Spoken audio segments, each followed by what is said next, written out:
Hey, it's Jen Hart with Jen Hart Be Awesome, and today is day 21 of my 30 days of my 15-minute method to change your life. Welcome. So, yesterday, if you're really a good student, which is not the point of this, the whole point of this 15-minute method is to make self-care, self-acknowledgement, self-practices, really a part of your daily routine in bite-sized pieces until it becomes more habitual and normal, which that's what today's topic is. So it becomes more natural for you to take care of yourself, understand yourself, create the life you love. Because without it, there are a lot of things that could be at play. You could be a people pleaser, a perfectionist. You could have no idea what you desire, so you're kind of always picking from other people's desires, or it could be living a life that you're just not happy with anymore and you don't know how to change. So these 15-minute segments along this month will definitely support you in that. So go watch my series. Anyway, today's day 21 of 30. So we're already halfway through. Day 21 is about making your desires normal, natural. Now, the reason why this is super important, it's the embodiment of what you want. So, like yesterday, I asked you to write a list of 20 things you want to bucket list, so to speak. It doesn't even have to be from that list. It could be just say, I want to feel confident. Because that's a lot of the clients that I've worked with, they want to feel confident in themselves and what they're doing, if it's a job or if it's just being themselves and being able to have conversations with people and making that their new normal. And the new normal is who you are becoming, or if you're not already there. And this is the rub, is that the rub is that until something becomes normal in ourselves and that it feels naturally, it feels like we're faking. That's why affirmations can work, but it still feels fake at a certain level until you start embodying what you're affirming in your life. So for example, this is a good example if you could go backwards in time and look at your life, because that's self-review and will help you in moving forward. So say there was a time in your life where something wasn't natural and it became natural. Like if you went to any school and learned a trade or learned a skill set. When I was, could I do work or could I do money? I can go dark here. When I grew up, I learned to put myself last, so that became natural. So this is kind of the play on all this, is that I put my mom first, or I put other people first, their wants, needs, and desires. And that took me a very long time to realize that I could still have love and acceptance and connection without having to do that. So I became the new normal of what I desired to have in my life. So, and for a long time I had this weird hang up about my value and worth and my relationship to the universe and God and whatnot. And it took me a long time to unravel, even though I was religious for a period of time, and then obviously I'm spiritual like 24/7, because to me that's who we are first before we come here. And how we manifest is the creation of wonderful things in life, and who you are and how you be in the world is what you're meant to do. And it doesn't have to be flashy. You could be a postal worker and be exactly who you're supposed to be if you are being yourself. So that's why my whole goal is to make sure that you know you're valuable, you know you matter, you're worthy and deserving. But I didn't always feel that way, and it wasn't normal for me for a very long time. Like, dancing was normal for me. My mom almost normalized it, so she kind of programmed the idea when I was really little that I was a dancer. And I had carried that. Maybe she's here. She's on my desk. So I'd carried that idea that I was a dancer, and I didn't really test dancing. Like, as normal kids do, they just kind of dance around, and whether or not I was good, I don't really care. But in 6th grade, like the best kid in class, he said that I danced really well, and I was like, really? Like I was not conscious of that, of myself, even though my mom had said it for years. And now I mean, I'm not a great ballroom dancer or in that sort of aspect, but I know how to dance in any situation. Like if it's on a dance floor at a wedding or if it's in my room, like there's no self-consciousness in the dancer normalcy. Like for me, dancing is normal. There's no trigger of like, oh no, I look weird or anything like that. So the reason why I'm bringing that up is that one, pieces in your life where you have normalized something that you, good or bad. And for me, if you're looking at your list from yesterday of the things that you want to do, is that how do you bring things into your present moment that you desire? So if you want more money and you make, say, $3,000 a month or $1,000 a month or $10,000 a month and you want to go higher, how do you normalize the new number? Well, you have to start looking at why you, I mean, and it doesn't have to be this deep of a why, but like going into the idea of like, what is normal for me? Well, what for me personally, normal was being poor for a very long time.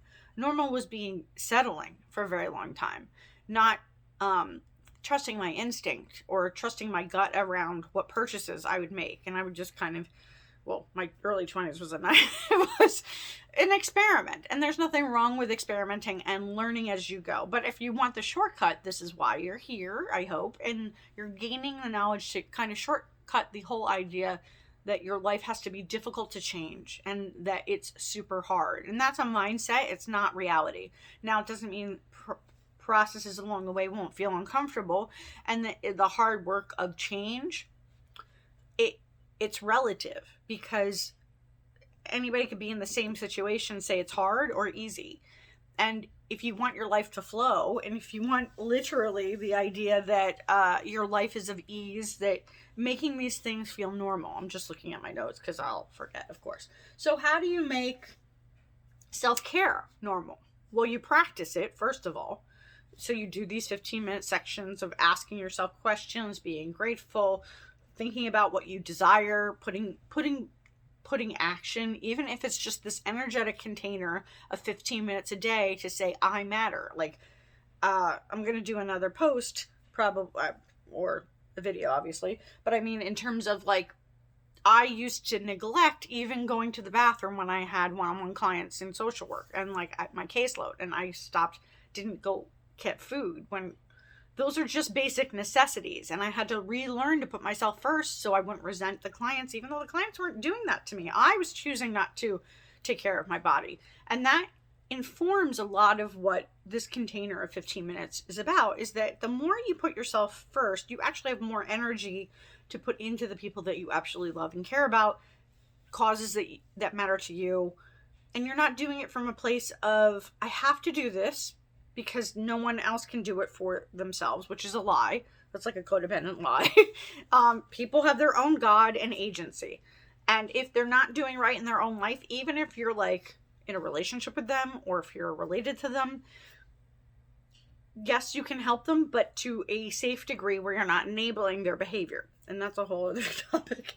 So, but and we don't want to normalize that anymore. If you want a life that's full and rich for what you desire, including relationships that are healthy and boundaried and where you get to ask for the sex you want or the communication you want and the real deep connection you want, you get to have whatever you want. You just, and not the word just is a horrible word, but by normalizing it, by making it your normal, because before, say if you dated a lot of jerks, I know I'm hopping around topics, but life coaching is all of your life. Your whole life matters. So whatever you're trying to get behind in terms of change, it might trickle, because life is ebb and flow. It's all enmeshed. It's not compartmentalized. Thinking is good on short term. When you short term it, it's okay because maybe you have to compartmentalize, like, oh my God, I have to eat this type of food or whatever, to get behind the idea that your desire matters or that you're doing enough for your desire. But really, at the end of the day, just making your desires normal. And like, if you said that making $10,000 was your new normal, your new natural, if wherever you are at, whether you're making $0 or $8.99, I don't know, $9.99. Don't my math skills.